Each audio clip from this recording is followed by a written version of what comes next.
April is dedicated to bring awareness to child abuse and to learn about ways for all of us to protect Idaho's children.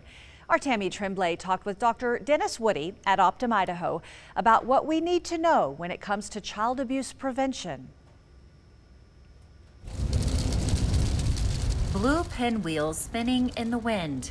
We'll be putting out lots and lots and lots of pinwheels in hopes that they'll catch folks' eye.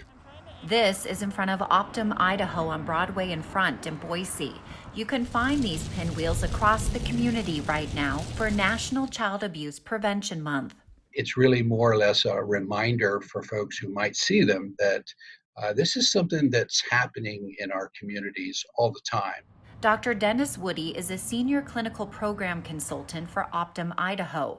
He says child abuse cases have gone up over the last year.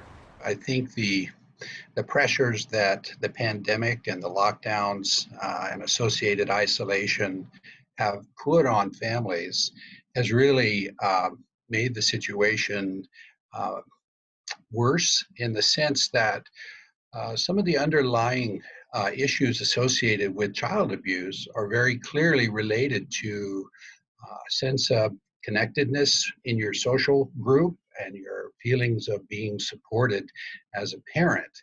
And that's a very hard thing to do when you have to remain in your home for an indeterminate period of time.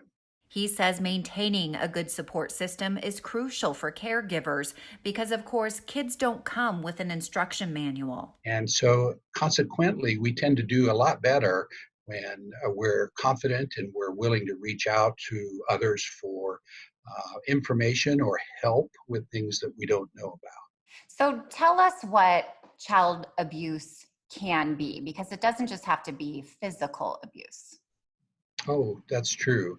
Child abuse really captures a spectrum of high risk circumstances. It can include neglect, it can include physical or sexual or even emotional abuse of a child. And in particular, in that relationship between a child and their parent, that issue is very destructive and in fact results in some of the most enduring effects of abuse and neglect that children encounter simply because that trusted authority figure or guardian wasn't there, wasn't capable of providing a safe harbor for the child. And so as a consequence, you see in children who are abused or have been abused, a very substantial amount of characteristics that are long lasting. Dr. Woody says there are many signs to look out for. I think children who have been abused or in chronic situations of abuse oftentimes manifest clear problems with their capacity in terms of trust of other people. Their vigilance for risk is, in a sense, required to always be on, especially if the abuse is covert and long-standing. That sort of corrosive exposure to social interaction for young children tends to be very destructive. And as a consequence, it impacts them negatively, not just in their relationships with adults, but also within their peers. They oftentimes have real difficulties regulating their emotions when they perceive threat or stress. And again, you'll see that in their reactions to adults.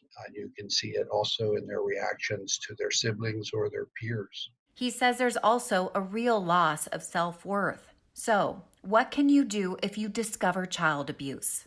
When things that are bad happen, I think it's important for parents to work with children and communicate with them and help them understand that resilience and recovery is part of our reaction. And even though it hurts and we want to talk about it, it still hurts, but eventually it'll get better if we continue to work on it and talk about it. And if you do suspect abuse, remember, it's vital you report it. If you see something, say something, because you, as an adult, are a mandated reporter, and your reporting of anything that you think is untoward may save the life of a child. It's important to remember that the whole community can be a part of this effort.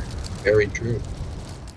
There are many resources available in our community. Head to ktvb.com and click on the Hello Idaho tab for a list.